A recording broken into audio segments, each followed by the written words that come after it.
Hey everyone, Lynn and Joseph with Marsh Properties, and we are here to bring you some more information on what it's like to buy and sell a home in Charleston and some important things to talk about. So today we are going to talk about the walkability term. More and more often we're hearing from home buyers that are moving to the area that they want to be in a neighborhood that has good walkability, or they want to walk, and things like walking to shops, right? Coffee shops, dinner, parks, just in their neighborhood, and that makes perfect sense, right? That's something that's really appealing about being able to leave your house, walk down the street, grab a cup of coffee, go to dinner, or somewhere along those lines. But in Charleston, walkability can actually mean something different depending on where you're looking.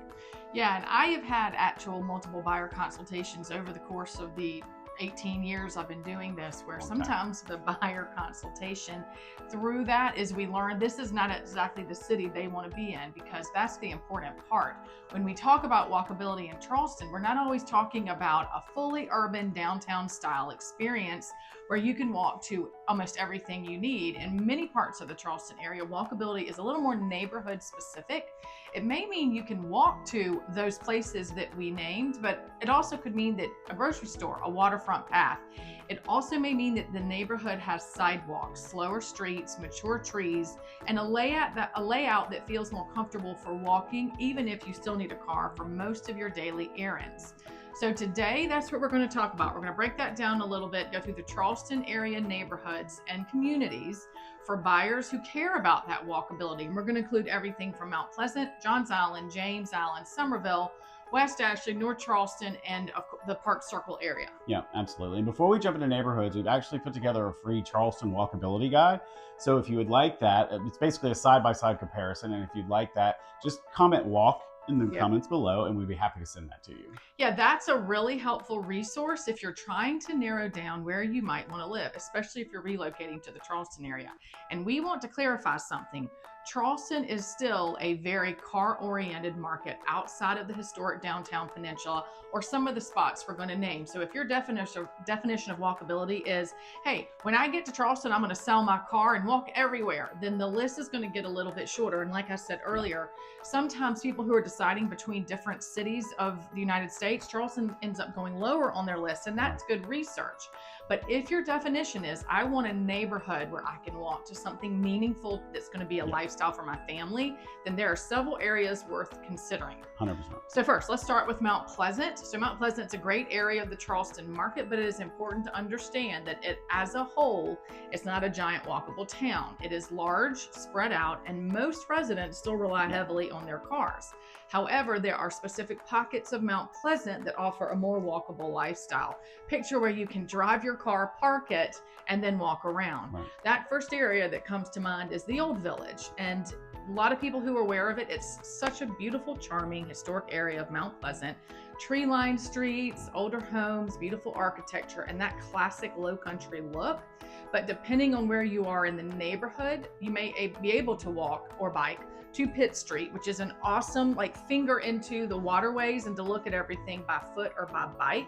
You have local shops, restaurants, and the pharmacy. All of that is right there. Yeah, and the Old Village is not necessarily about walking to a huge amount of commercial activity, where there is a lot. I mean, there are a lot of restaurants and shops you can go to. It's more about walking past historic homes, like Lynn was saying, getting outside in the evening, riding your bikes, and really just kind of enjoying that area. Another Mount Pleasant area, which is very close to that, people ask a lot about, is Shem Creek. And the Old Village is arguably one of the closer neighborhoods to Shem Creek. And you've got a lot of, that's really more, Shem Creek itself is more of a commercial waterfront district, right? It's known for dining, waterfront views, boating, and if you live close enough, lots of boating, right? And if you live close enough, you can walk to dinner, for drinks, there's a boardwalk there, which is really great. But one street can feel very connected and another may still require a car, depending on where you are in that area. Right, and that is a theme you're going to hear throughout this video. In the Charleston area, you're not just choosing a town, you're choosing a specific pocket within that town. Yeah. Now, let's talk about James Island. So that's on the other side of the bridge. James Island is another popular option because it offers a more relaxed residential feel while still being close to downtown Charleston and then, of course, Folly Beach. So when buyers ask for walkability on James Island, we usually look at areas like Riverland, Terrace, and some of the other commercial pockets that are along Maybank Highway. So Riverland Terrace is one of James Island's most beloved neighborhoods. It has older homes, the big trees, that neighborhood feel. Also access to nearby parks and local spots. It's not the same as living downtown, but it can offer a very pleasant walking environment. Yeah, and James Island's a really great example of neighborhood walkability rather than a daily errand walkability. Because there are a lot of, and by the way, in all of these areas, there are a lot of additional neighborhoods, right? We're giving kind of an example of each. But there are a lot of these are just where you're walking around in your neighborhood, right? You're walking under the trees, you're walking your dog. But for groceries, schools, work, etc., you're likely going to be driving. That balance works out really well for most buyers, right? Especially if they're not looking for that urban lifestyle truly. They just want a neighborhood that feels active. Right. And now let's move to West Ashley. So that's another large area, and much of it is car dependent. But again, if we're talking about walkability, Avondale is usually what first comes to mind when talking about West Ashley. That has kind of a small village-like feel. It has restaurants, local businesses, coffee, nightlife, and shopping clustered all together. It is one of those areas where if you live close to the business district, you can walk to dinner, meet friends, grab a drink without making a big production out of it. Yeah, and specifically with Avondale, one of the most appealing parts of that neighborhood is it is so close to downtown Charleston, right? You are less than a 5-minute drive on some parts of them, even with traffic. You get older homes, established streets, and the local business district, like Lynn said, is a fun place to go to. But again, not of all West Ashley is walkable just because of Avondale, right? Again, you have specific neighborhoods that you just need to kind of, again, weigh out what you want, what you're looking for in those specific areas. Yeah, so a 5-minute walk and a 5-minute drive are two very different lifestyles. Yep. For instance, let's talk about North Charleston, specifically the Park Circle area. That has become one of the strongest examples of walkability outside of downtown Charleston. That East Montague Avenue corridor has restaurants, coffee shops, bars, small business, waterfront parks. The area has a true neighborhood center, which is something not every Charleston suburb has. Right. It has a strong sense of community with Central Park, playgrounds, walking trails, local events. It gives residents places to go and reasons to get out of the house. Yeah, 100%. And really for buyers and most of the people we know live there that want character, local restaurants, community, like Lynn said, Park Circles absolutely should be on your radar for that. It has a different feel from a Mount Pleasant, James Island, and West Ashley, and some of the areas you do need to drive to, right? But just short drive. But it's a little more eclectic, right? A little more creative and has seen a lot of growth and attention over the last several years. It's located, as always, location inside the neighborhood matters. Some homes are very convenient to the East Montague area, and others may be farther out and still feel a little less connected and less walkable, but still very, very convenient. Yeah, so now we're going to talk about Summerville. That is where we currently reside, and this is a little bit different because it is farther from downtown Charleston. And what I often say is, downtown Charleston is not the only place to say is what's valuable about living in the general Charleston area, but that is a good geographical starting point to figure out the drive time. But back to Summerville, it has many suburban areas that may not reflect that exact downtown Summerville area. That's very historic, like we've talked about. There are a couple of those widespread. So the downtown Summerville area has restaurants, boutiques, coffee shops, events, Hutchinson Square, and that small town feel. So if you're close enough to be near that downtown district, it can offer that real charming walkable lifestyle. Yeah, and this is especially appealing for people who want to be more of that like town-centered feel, right? Instead of a coastal urban Charleston feel. Honestly, most people that live in Summerville don't really consider it Charleston, right? It's outside of Charleston. When you go into Charleston, it's separate. It gives you more historic charm, right? Which is really great. You're still being connected to the greater Charleston area, right? But just like everyone else, Summerville is big. So living in Summerville doesn't automatically mean you're close to downtown. Some neighborhoods that are close to the historic district, they're much more of a suburban feel and have their own little like walkability parts of them, right? Some of them are master plan communities. So if you're looking for a newer home, but you still want to connect it to that hometown, or excuse me, that kind of central feel, Greater Summerville is actually a great option because there are a handful of neighborhoods that really fall into that. So we'll go over a few. For first, Nexton. That's probably the best known at this time, with miles of walking trails, parks, restaurants, shops, fitness centers. It has all the little things that you can get to by walking, by car, and by golf cart. That's a big community up here. And then Carnes Crossroads. Okay, that's another little pocket that offers that similar village feel with all the things that we've been listing. Then you have Cane Bay Plantation. It's another one of those really larger master plan communities. It's really spread out, but inside there, the residents really enjoy all the walking trails and the paths and the sidewalks. There's even a YMCA that's it's kind of nestled in there. Yep. And then lastly, the Summers Corner, it has a quieter, nature-focused atmosphere. And like they have Buffalo Lake, their parks and communities, an amphitheater that's coming. So they love that peaceful setting and strong sense of neighborhood right there in that little pocket. Yeah, absolutely. So now let's jump to a completely different area geographically. Let's go out to Johns Island, right? This is one of the more fastest growing areas, most talked about areas in Charleston, because people love it's a beautiful place to be out there. But it's kind of trickiest, right, when it comes to walkability on there, because Johns Island has a lot of space, trees, there's newer communities, there's marsh views, there's large lots, right? In some areas you could get that. There's more laid back island feel, but traditional walkability is limited. It's not similar to places like we've mentioned with Park Circle or Old Village or downtown Summerville. It's more neighborhood specific. Yeah, I mean, depending on the lot you buy, the walkabout can happen right there on your lot on Johns Island.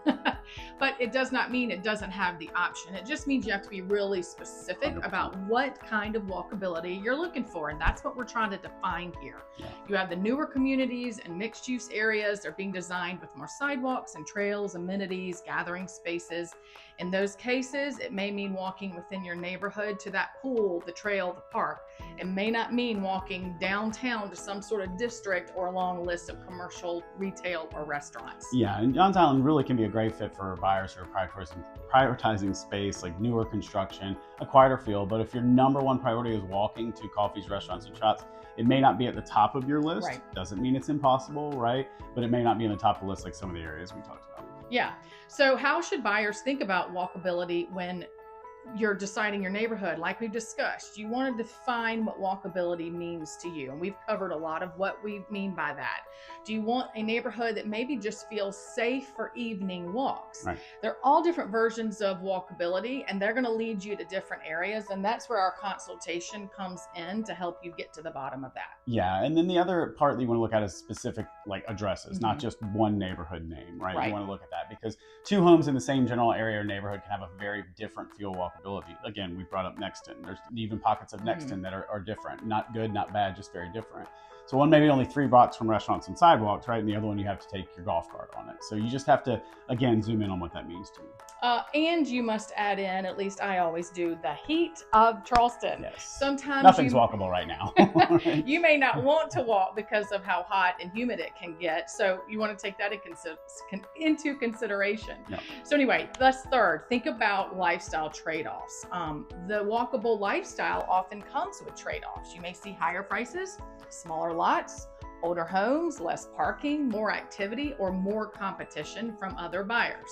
And on the flip side, areas with more space, newer homes, and quieter streets that require more driving, that might be the antithesis of all those things that make those walkability the higher desire. So there's no perfect answer.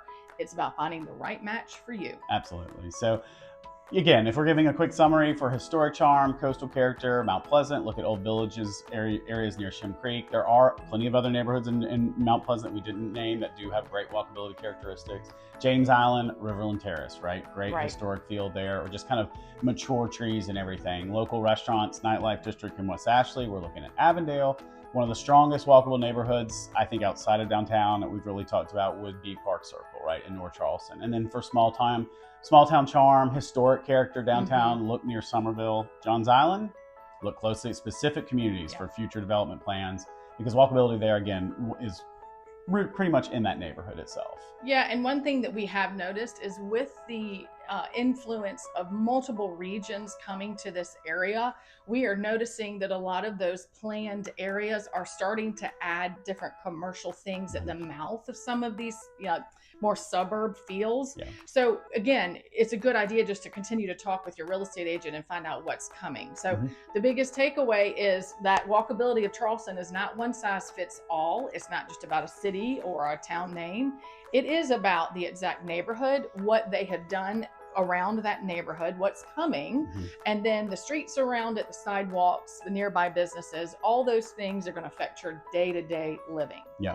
And don't forget, if you would like a free Charleston walkability guide, just comment walk below. We'll send that over to you, compare all these neighborhoods. Again, we haven't gone through all the neighborhoods in Charleston. There are plenty more. We gave examples, but we'd love to give you kind of a breakdown of the trade-offs, the pros and cons, and then help you narrow in on the neighborhood that best fits your lifestyle. Yeah, because the bottom line is finding the right home is not just about bedrooms, bathrooms, and square footage. It's about how your life feels once you step outside of the front door. Now, we have multiple videos that we've done on all the different things in and around real estate in Charleston. So please follow our YouTube. You can like, subscribe, send us an email, comment walk, and we'll send you a guide. We have buyer consultations that can help walk you through that. So anything we can help you with, we would love to do that. And thanks for being here. I think we should say walk one more time. Thank you so much. Have a great day.